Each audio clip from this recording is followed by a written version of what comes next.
My name's George Wilson, and I'm 68 years old. I never thought I'd live long enough to be called a freeloader, especially not by family. 3 years ago, I moved in with my son Daniel and his wife Jennifer after losing my wife, Margaret, to Alzheimer's. 12 years of watching the woman I loved fade away. That kind of grief doesn't heal overnight. When she passed, I was tired, hollow, and unsure what came next. Daniel insisted I come stay with them until I found my footing again. Jennifer smiled and said, "Take all the time you need, Pop." At first, I believed she meant it. But kindness, I've learned, has an expiration date in some people's hearts. It started small, the way she sighed when I poured my morning coffee, the way her smile tightened when I mentioned Margaret. She didn't like reminders that I'd lived a whole life before she came along. I spent my mornings reading the Wall Street Journal, jotting notes about dividend yields and market trends, habits from my decades working as an accountant. But to Jennifer, I was just a man in a recliner, another expense on her grocery list. The whispers started soon after. "He's retired, right? Does he even help with bills?" I heard her on the phone once, complaining to a friend, "He just sits there watching TV while we pay for everything." Truth is, I wasn't watching TV. I was building something, quietly, methodically, with the same discipline that kept food on the table when Daniel was a boy. Every morning, while Jennifer was at her boutique job and Daniel was commuting to work, I logged into my laptop. I managed a small but growing portfolio, blue chip stocks, ETFs, municipal bonds. Years of experience had taught me patience, and I wasn't gambling. I was planting. Margaret and I'd always lived below our means. We paid off our house early, never took fancy vacations, and saved every bit we could. When she passed, I couldn't stand to sell our home, so I rented it out. The rent checks, my pension, and my Social Security all quietly reinvested. But Jennifer never asked. She assumed silence meant uselessness. One evening, as we sat at dinner, she made a joke that wasn't a joke at all. "Pop, do you ever think about, contributing a little rent? I mean, we're all adults here." Daniel looked uncomfortable. I smiled, said I'd think about it, and changed the subject. Inside, something in me cracked, not because of the money, but because of the disrespect. That night, I sat awake in the dark, staring at an old photo of Margaret. "You tell me to stay kind," I whispered, "but I'm not sure kindness is working anymore." The days grew heavier. Jennifer began labeling leftovers with sticky notes, Daniel's lunch, "Do not eat," as if I were some unwanted tenant. She forgot to invite me to family dinners. When her parents visited, she'd pretend I wasn't home. Still, I said nothing. I let her think she'd won the power in her own house. But power built on ignorance never lasts. One Friday morning, Jennifer announced a family meeting. Daniel looked worried. I sat at the table, hands folded, waiting. "Pop," she began, "this arrangement isn't working. You don't contribute financially. You're retired. We're covering all the expenses. I think it's time we either discuss rent or maybe you find your own place." Daniel's eyes darted between us. "Jen," he started, but she held up her hand. "No, Daniel. We can't keep pretending this is fair. I know it's hard, but reality's reality." I looked at her, really looked. This young woman who believed the worth of a man could be measured in dollars and dinner portions. I smiled softly and said, "You're right, Jennifer. Reality is reality. Maybe it's time we talk about that." She frowned, confused. "What do you mean?" "Let's have that financial conversation you've been eager for," I said, reaching for my laptop. Daniel blinked. "Dad, what are you doing?" "Just a little transparency," I replied, logging into my investment dashboard. The glow of the screen lit up Jennifer's face. Line after line of numbers scrolled past: portfolios, dividends, rental income, capital gains. Her smirk vanished. "Wait, this is yours?" she asked. I nodded. "Every penny. Built quietly, while you thought I was just watching TV." Daniel stared, speechless. Jennifer's eyes darted between the figures. Over $1.4 million spread across multiple accounts. For a moment, silence filled the room. Even the refrigerator seemed to stop humming. Then I leaned back, folded my hands, and said, "Now, Jennifer, tell me again, how much rent do you think I owe?"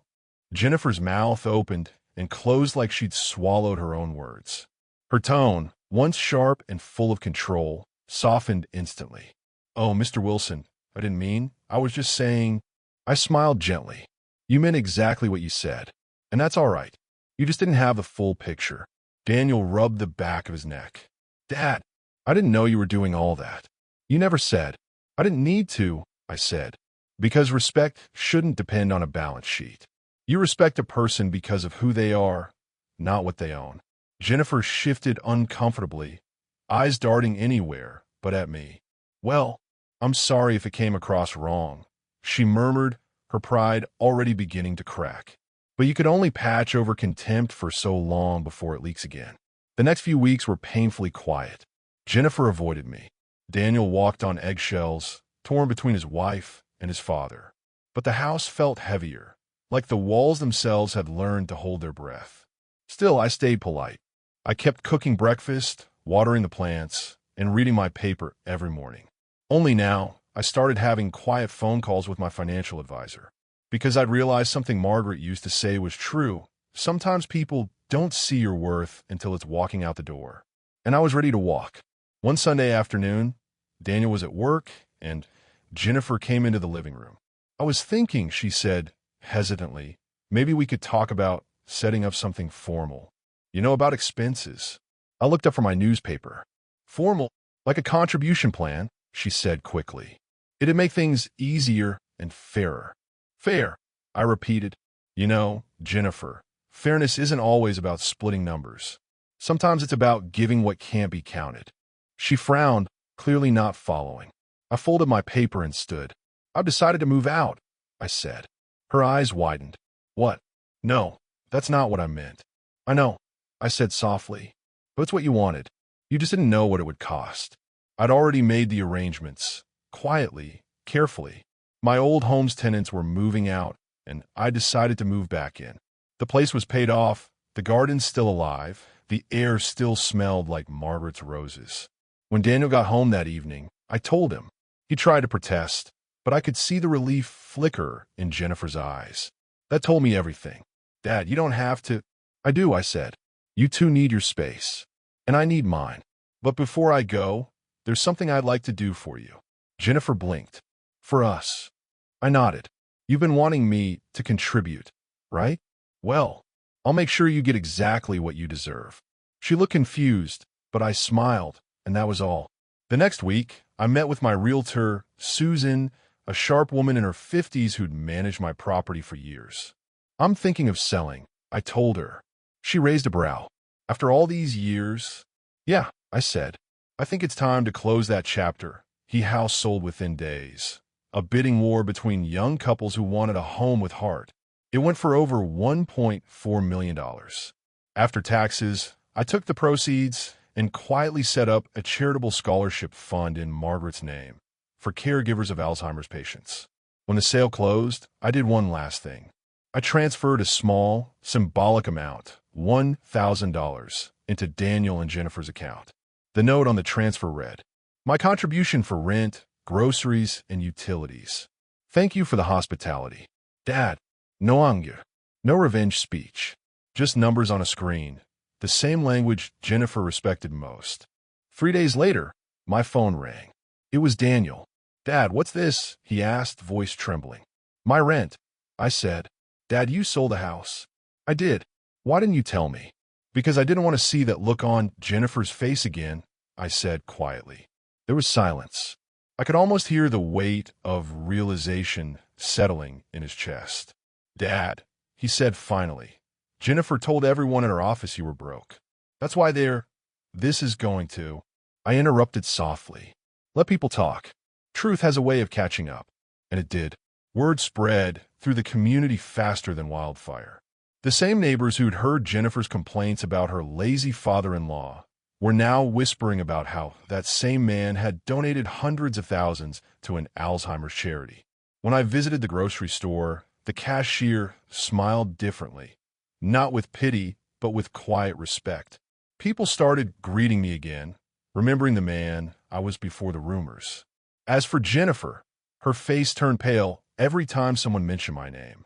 One afternoon, she called. "Mr. Wilson, I heard about the scholarship. That was really generous of you. I smiled at the sound of her carefully chosen words. Thank you, Jennifer. Margaret always believed in giving back. She hesitated. I just wish things hadn't gone the way they did. So do I said. But that's the thing about choices. They show who we really are. A few months later, Daniel stopped by my new place, a smaller home near the coast. He looked older, tired. Dad, he said, I just wanted to say I'm sorry. For everything. For not standing up when I should have. I put my hand on his shoulder. You were stuck in the middle, son. I get it, but I hope you learned something important. He nodded slowly. That silence can be as cruel as words. I smiled. That's right. We sat for a while, watching the sunset paint the sky gold. I poured us each a glass of sweet tea, Margaret's old recipe.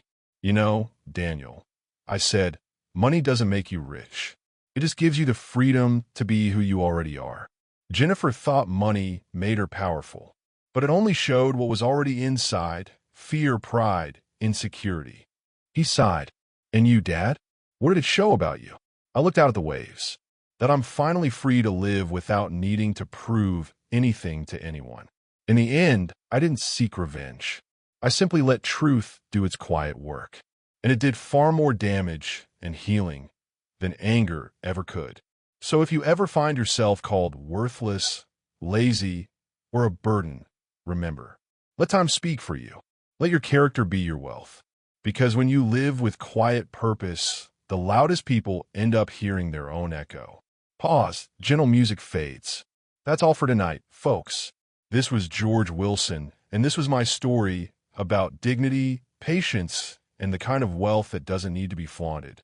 So if you're listening out there, take care of your heart, not just your wallet, and never let anyone make you forget your worth. A few months passed quietly after the move. The mornings were different now. No tension in the air, no cautious footsteps in the hallway.